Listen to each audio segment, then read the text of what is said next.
Assalamualaikum warahmatullahi wabarakatuh. Saya ingin menyampaikan dan berkongsi 10 kelebihan membaca Al-Quran. Al-Quran adalah kitab umat Islam yang dibaca sepanjang zaman. Al-Quran juga tidak dapat lagi disangkal kemujizatannya. Al-Quran adalah petunjuk dan cahaya kepada manusia untuk kembali kepada jalan Allah Subhanahu wa taala. Allah Subhanahu wa taala berfirman di dalam Al-Qur'an, dengan Al-Qur'an itu Allah menunjukkan jalan-jalan keselamatan dan kesejahteraan kepada sesiapa yang mengikut keredoannya. Dengan izinnya dan dengannya juga Tuhan menunjukkan mereka ke jalan yang lurus. Surah Al-Maidah ayat 16. Kelebihan Al-Qur'an yang paling besar untuk sekalian makhluk ialah ia tidak akan hilang dan berubah sehingga akhir zaman. Tidak seperti kitab-kitab yang lain.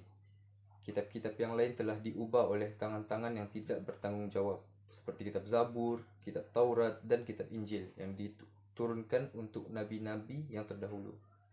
Allah Subhanahu wa taala berfirman di dalam Al-Qur'an yang bermaksud sesungguhnya kamilah yang menurunkan Al-Qur'an dan kamilah yang memelihara dan menjaganya. Surah Al-Hijr ayat 9. Kelebihan-kelebihan membaca Al-Quran Al-Karim. Yang pertama, Al-Quran sebagai syafaat di akhirat kelak. Daripada Abu Umamah radhiyallahu anhu, dia berkata, aku mendengar Rasulullah sallallahu alaihi wasallam bersabda, bacalah Al-Quran, sesungguhnya ia akan datang di hari kiamat sebagai syafaat kepada pembacanya. Hadis Abu Umamah ini direkodkan oleh Imam Muslim dalam Sahih Muslim. Yang kedua, Al-Quran sebagai pembela kita di hari akhirat.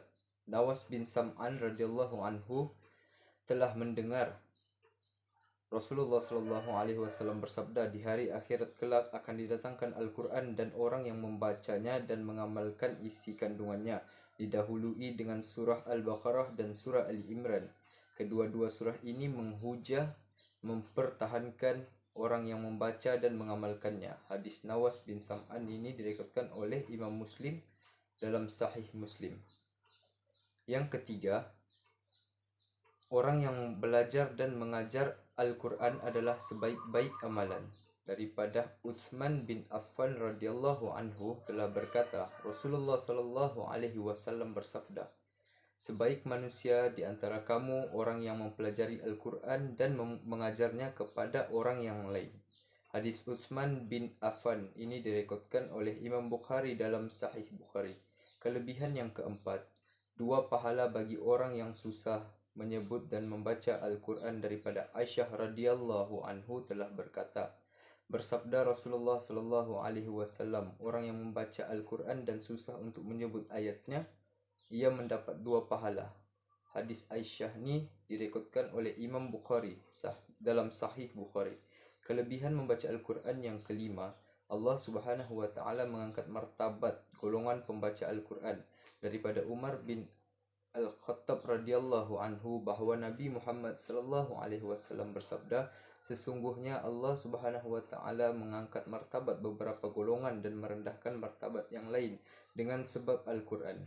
Hadis Umar bin Al-Khattab ini direkodkan oleh Imam Muslim dan Sahih Muslim. Kelebihan yang keenam, membaca Al-Quran mendapat ketenangan.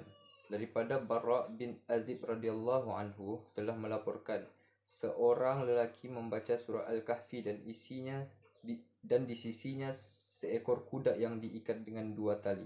Maka awan di langit mula melindunginya dan semakin hampir dan kudanya mula menjauhinya. Apabila menjelang pagi, beliau pergi berjumpa Nabi Muhammad sallallahu alaihi wasallam dan menceritakan peristiwa tersebut. Maka baginda bersabda, itulah sakinah, ketenangan yang turun disebabkan bacaan Al-Quran.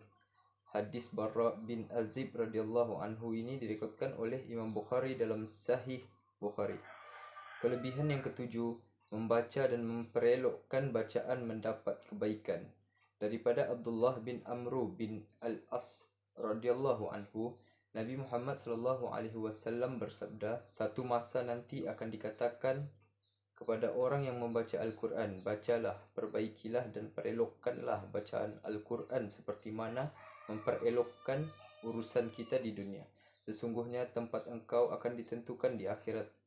ayat yang engkau bacakan. Hadis Abdullah bin Amru, direkodkan oleh Abu Daud dalam Sunan Abi Daud. Kelebihan membaca Al-Quran yang ke-8, fasih membaca Al-Quran lebih layak menjadi imam solat jemaah.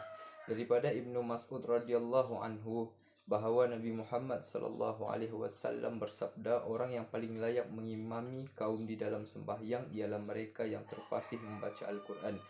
Hadis Ibnu Mas'ud direkodkan oleh Imam Muslim dalam Sahih Muslim. Kelebihan membaca Al-Quran yang ke-9, setiap satu huruf membaca Al-Quran akan mendapat 10 ganjaran pahala. Daripada Ibnu Mas'ud radhiyallahu anhu, ia berkata, barang siapa yang membaca satu huruf daripada Al-Quran, maka baginya satu kebaikan menyamai dengan 10 pahala. Aku tidak bermaksud alif lam mim, iaitu satu huruf, tetapi alif satu huruf, lam satu huruf dan mim satu huruf.